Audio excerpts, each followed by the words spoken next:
عايزه اصلح يعني، قررت ان انا اغير. عرفت اولا ان دي غلط، خلي بالك. اول حاجه اعرف ان دي اخطاء، دي اهم حاجه. بقرر ان انا اتغير. يعني اقتنع ان اللي انا بعمله ده غلط. طبعا ده امر صعب. امال انت هتغير ليه؟ اعرف يعني في امهات اللي هو ايه، خلاص انا عرفت، طب يلا بقى نشوف التعامل بتاعها مع البنت.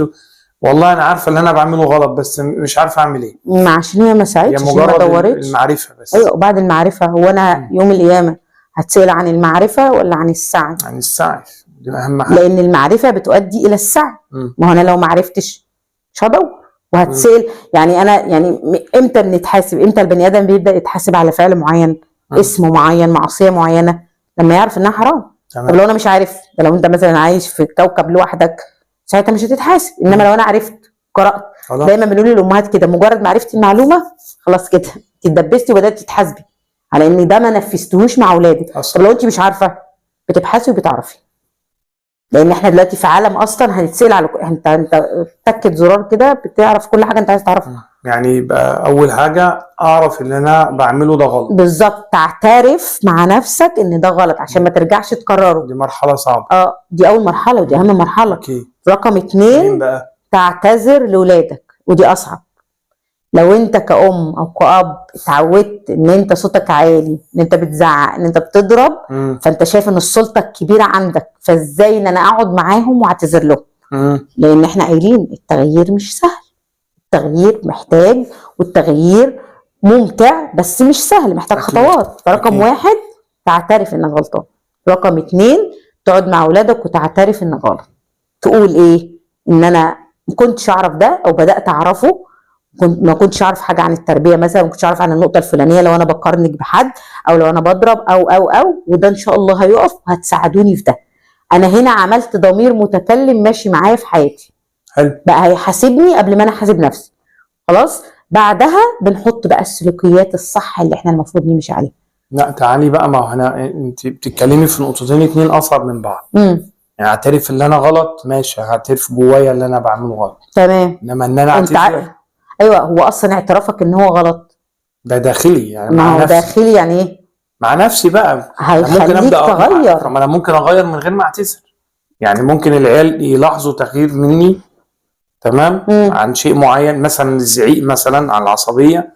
مش شرط ان انا اجيبهم واقعدهم انا اسف يا اولاد ان انا بزعق، او اسف ان انا لا، ما هو ممكن يلاقوا تغيير مباشر، مش شرط الاعتذار. حلو، هتعمله بالفعل. تقصد بالفعل. فرقت ايه الكلام؟ انك تقول هيبه بابا وماما شويه. ممكن العيال عدم نضجها ممكن ياخدوا الموضوع بطريقه غلط او اسلوب غلط. انت تعرف احنا كنا لسه كان في حلقه، مش حلقه، كانت في فيديو كده كنت مصوراه عن الحكايه دي. ان ماما وبابا ما بيغلطوش. ماما وبابا بيغلطوا. احنا بنغلط عادي، بس بيعتذروا. ممكن مش شرط الاعتذار بقى. ما هم يعني هم يلمسوا التغيير. انا كنت بزعق، خلاص انا مش هزعق. مش شرط بقى اقول بقى انا اسف ان انا كنت بزعق هو ليه اسف؟ ليه اسف؟ مش لازم نقول اسف. احنا بنعمل ايه؟ بنعمل قعده صلح. يعني ايه قعده صلح؟ بجيب ولادي الحلوين دول واقعد معاهم واقول لهم كان في شويه اخطاء، بلاش انا اخطات ده، لو انت خلاص مش تقدر تقول ده. في شويه اخطاء موجوده في البيت، الاخطاء دي مخلينا مش قريبين من بعض، مخلينا مش عارفين نتكلم مع بعض. احنا عايزين نصلح. دي صيغه حلوه. مش مين قال لك انك تقول اسف؟ ولا اعتذار يعني اسف؟ الاعتذار يعني حاسس ان اللي انا بعمله، بس ابقى عارف ان انا غلط. ما هو تمام.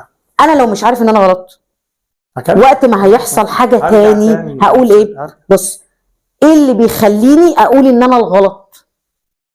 علشان هما لما يعصبوني بعد كده ما زعقش وما اضربش واقول اصل انتوا اللي عملتوا 1 2 3. فانا بقيت ارمي اللوم عليهم، فاهمني؟ انما الفكره الثانيه ايه؟